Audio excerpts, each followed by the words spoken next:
Bonjour, tu es un ou une féministe convaincue? Alors cette vidéo est faite pour toi. Sinon, tu es un élève de première. Bien, nous sommes de retour. Alors cette fois-ci pour reprendre le chapitre numéro 3 concernant cette difficile entrée dans l'âge démocratique de la Deuxième République et du Second Empire entre 1848 et 1870. Nous avions vu comment avait émergé cette Deuxième République. Cette fois-ci, nous allons nous focaliser dans une deuxième sous-partie de cette grande partie concernant la Deuxième République, eh bien, en deuxième sous-partie, sur l'échec de la démocratie sociale. Alors, pour comprendre un petit peu comment émerge cette idée de démocratie sociale, c'est-à-dire que la souveraineté du peuple va s'affirmer dans un but d'égalité, je vous laisse regarder donc un extrait de l'action du président Bonaparte, toujours dans cette vidéo concernant un café, une histoire sur l'Empire et plus particulièrement donc le personnage qui va être le personnage fort de chapitre, c'est-à-dire Napoléon III, qui, je le rappelle par rapport à la première sous-partie, devient le premier président de la Deuxième République en tant que Louis-Napoléon Bonaparte. Et ce président de la Deuxième République va essayer d'agir à l'intérieur de son territoire, qui est le territoire français, né de cette Deuxième République. Je vous laisse regarder la vidéo et ensuite je reviens vers vous. Le voici élu triomphalement premier président de la République française, pour un mandat de 4 ans, non renouvelable en vertu de la Constitution de 1848. Cette élection lui donne une véritable assise populaire. Il va essayer d'appliquer une quantité impressionnante de réformes qu'il a préparées, souvenez-vous, depuis le fort de Ham. Mettre en place la politique économique, sociale et industrielle qui lui est chère. Mais les blocages sont nombreux, traqués, encerclés, par les partis conservateurs et monarchistes. Le gouvernement est enfermé dans un carcan politico-institutionnel, on le nomme ministère de la captivité. Le président sait que 4 années de mandat ne suffiront pas pour appliquer son programme. Alors que va-t-il imaginer pour se donner le champ libre? Il va être obligé de gouverner avec tout un appareil qui est un appareil orléaniste et républicains modérés, qui ne peuvent naturellement pas le sentir. Ceux qui seront élus au corps législatif, qui est l'ancêtre de l'Assemblée nationale, étaient essentiellement des notables. Et les notables n'aimaient pas les problèmes ouvriers. Et donc, qu'est-ce qui va se passer? C'est qu'on va avoir une espèce de frein énorme pour toutes les réformes importantes, notamment sociales, de la part de cet appareil. Et il commence très vite d'ailleurs à montrer qu'il a des idées de socialiste très avancées. Il confisque tous les biens des Orléans. C'est une des premières choses qu'il fait. Alors évidemment, les journalistes disent « Oui, l'empereur Napoléon Ier prenait des capitales, lui prend nos capitaux. » Bon, mais il ne les prend pas pour lui, il les prend pour construire des premiers logements sociaux. Et oui, il construit des logements sociaux. Il crée des premières caisses de retraite, des fonds de caisses de retraite. Alors, ce qui est intéressant de voir, ce qui est intéressant à voir dans cette vidéo, et ce qu'on peut voir, c'est que, et vous pouvez le noter, c'est qu'il y a des idées nouvelles qui apparaissent dans la société française du 19e siècle dans deux groupes sociaux. Et c'est ce qu'on peut voir dans la vidéo, enfin au moins un groupe en particulier. Donc dans deux groupes sociaux, deux points. Premier tiré, eh bien les classes populaires, et en particulier les ouvriers, hein, qui apparaissent à cette époque-là. Et vous pouvez noter que donc les classes populaires, en particulier les ouvriers, qui vivent difficilement avec de très faibles salaires, qui revendiquent une plus grande solidarité et un partage plus équitable des richesses produites. Alors pour ce faire, eh bien, Louis-Napoléon Bonaparte, ainsi que le gouvernement qui est en place sous la Deuxième République, eh bien, va mettre en place, et ça vous pouvez le noter, fin février et fin juin 1848, et là vous le mettez en rouge, des ateliers nationaux, qui sont mis en place pour répondre à la demande de travail des ouvriers. Alors, qu'est-ce qu'un atelier national? Donc vous pouvez le noter en rouge. Eh bien, c'est une organisation sociale qui est destinée à donner du travail aux chômeurs parisiens après la Révolution de février 1848.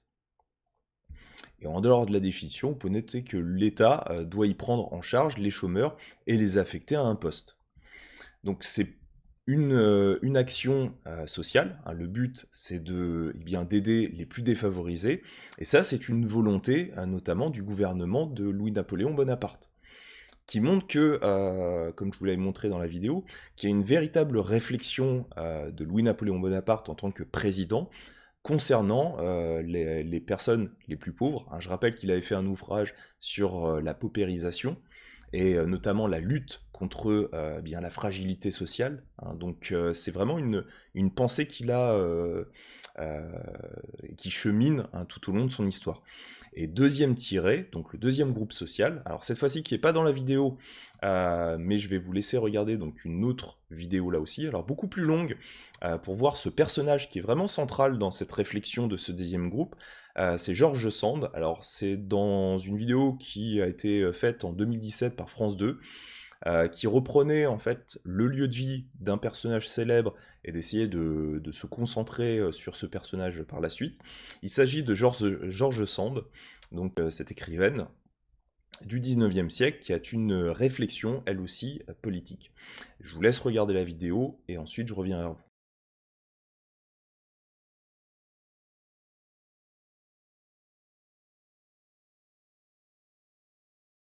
Bien, alors comme vous avez pu le voir, Georges Sand, c'est une écrivaine, mais elle a aussi une action politique. D'ailleurs, cette action politique, on peut le voir par rapport à un texte, donc c'est le document 5, page 89. Je vous laisse lire le texte, et ensuite, je reviens vers vous.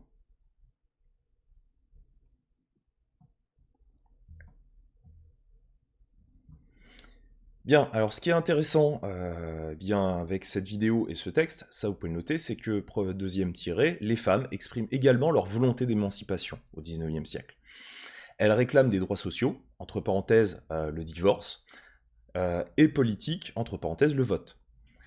Et puis là, il y a un personnage qui est vraiment fondateur de cette réflexion, au moins sur la scène politique, donc ça vous pouvez le noter, que fondatrice en avril 1848 du journal La Cause du Peuple, Georges Sand est influencée par les idées de progrès issues du socialisme, dont l'idéal politique est une, et là vous le mettez en rouge, démocratie sociale, axée sur plus d'égalité et de fraternité. Alors la démocratie sociale, pour la définition, c'est un courant démocratique favorable à la construction d'une citoyenneté sociale pour l'égalité et contre la propriété. Alors faut bien voir, parce que j'avais essayé de titiller un petit peu votre réaction sur le fait que des femmes n'étaient pas forcément d'accord, par exemple pour le droit de vote, en citant Georges Sand. Alors c'est pas tout à fait vrai, j'attendais de vous laisser lire le texte, parce que Georges Sand, elle n'est pas contre le droit de vote, comme vous avez pu le voir dans le document. Bon, ça aurait été plus intéressant de voir vos réactions par rapport à ce texte. Mais ce qui est vraiment intéressant avec sa réflexion, c'est que pour elle, pour qu'il y ait une véritable volonté des femmes en politique de pouvoir agir, il faut déjà qu'on change l'aspect social, c'est-à-dire la place de la femme à l'intérieur de la société française. Et ça, c'est vraiment une réflexion qui naît d'un courant de pensée, ne serait-ce que par exemple dans le domaine des ouvriers, qui se répercute aussi dans les autres entre guillemets, minorités sociétales que l'on retrouve. Alors quand je parle de minorité sociétale, c'est ces personnes qui n'ont très peu de pouvoir politique. Et donc la réflexion, qui est celle par exemple d'un Karl Marx ou d'une Georges Sand, c'est vraiment de comprendre que pour avoir des pouvoirs politiques, il faut déjà changer la société pour que ces personnes qui vont obtenir plus de liberté puissent le faire pour ensuite, une fois qu'elles sont un peu plus libres dans la société, puissent agir politiquement parce qu'elles en ont du temps.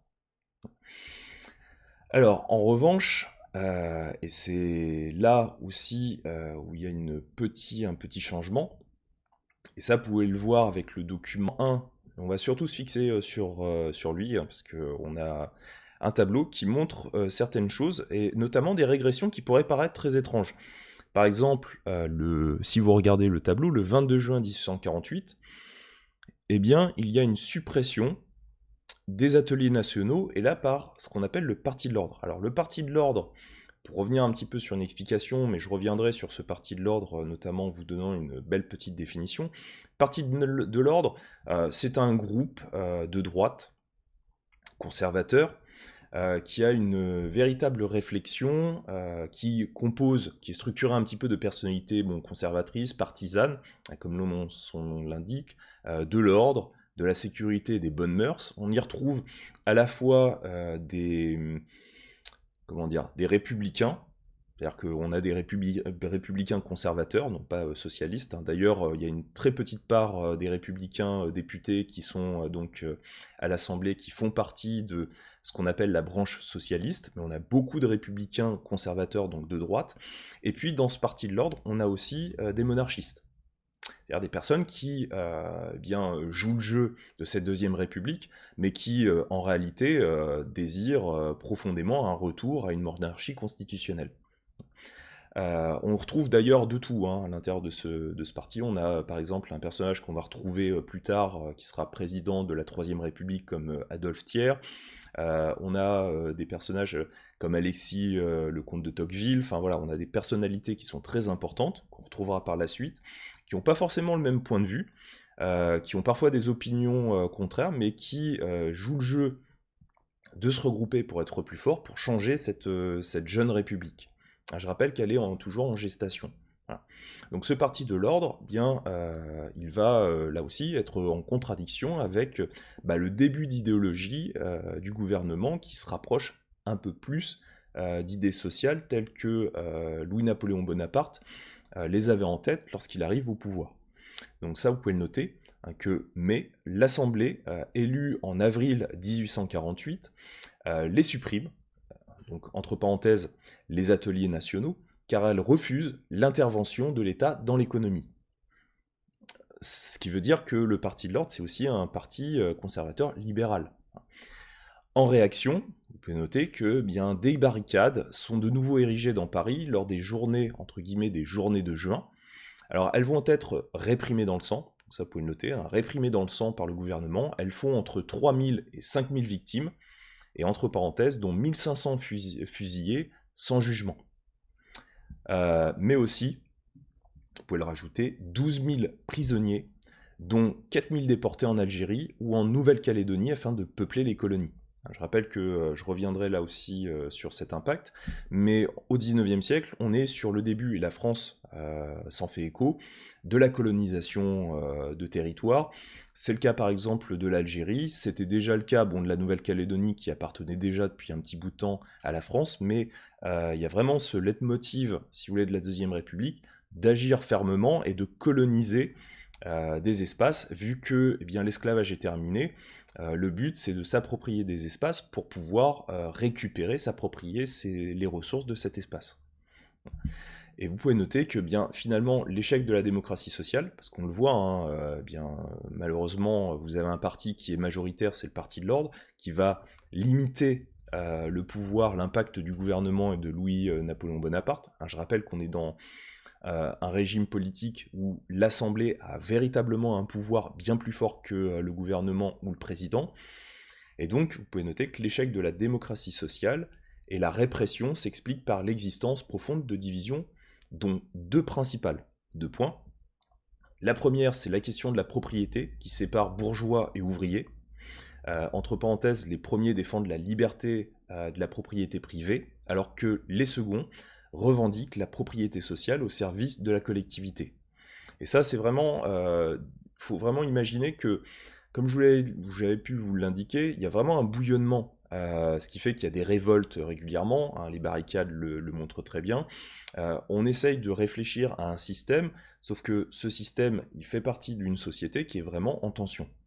Et on a deux mouvances très fortes, les bourgeois qui sont de plus en plus importants à l'intérieur de la société, qui se retrouvent majoritairement donc, à l'intérieur des partis, voire du gouvernement, et puis le reste de la population qui attend finalement des mesures. Et deuxième tiré, on a même au sein de la société, de ces personnes qui attendent quelque chose, donc deuxième tiré, l'agitation des villes qui tranche avec l'absence de révolution dans les campagnes, qui demeurent attachées au cadre traditionnel, entre parenthèses, c'est-à-dire l'Église et les anciennes élites. Donc il faut bien voir qu'il n'y a pas un seul bloc, c'est assez complexe, c'est-à-dire qu'on essaye de simplifier même en histoire, on a l'impression d'avoir des blocs comme ça les uns à côté des autres, mais il faut vraiment voir que la société française, dans son ensemble, n'est pas forcément d'accord pour la République, elle n'est pas forcément d'accord pour retourner à la monarchie constitutionnelle, voire une monarchie absolue, mais il y a des cadres anciens qui rassurent. Et dans les campagnes, parce que c'est vrai que souvent l'histoire bien, voit les révolutions, ces révolutions elles se font surtout dans les villes, et les campagnes, ben, pour le coup, il se passe pas grand-chose. Elles sont plutôt calmes, apaisées, parce que elles ont, comment dire, un, un cadre, ces cadres anciens, hein, que sont l'église, hein, par exemple l'église paroissiale, avec le prêtre, etc., eh bien, qui fait ses prêches le dimanche ou autre, rassure sa communauté, et il se passe pas forcément grand-chose dans les campagnes durant ces périodes-là. Alors je dis pas qu'il ne se passe pas rien du tout non plus, mais pour la majorité, eh bien, on se retrouve avec une campagne, si on regarde un petit peu le comparatif, des villes qui sont très dynamiques et qui ont tendance à se révolter hein, contre certaines actions du gouvernement ou des partis, et puis de l'autre, une campagne qui, majoritairement, est plutôt apaisée. Bien, cette vidéo est terminée. On se retrouvera eh bien, cette fois-ci mardi pour la deuxième partie de la vidéo. Je ferai une troisième vidéo dans la semaine, donc jeudi, à la place de ces séances voilà, de réflexion sur les cours. De toute façon, ça fonctionnait plutôt bien, donc je reprendrai les 3 vidéos quand on se verra en présentiel, s'il y a des questions. Donc n'hésitez pas, et puis on se retrouve donc mardi. À bientôt.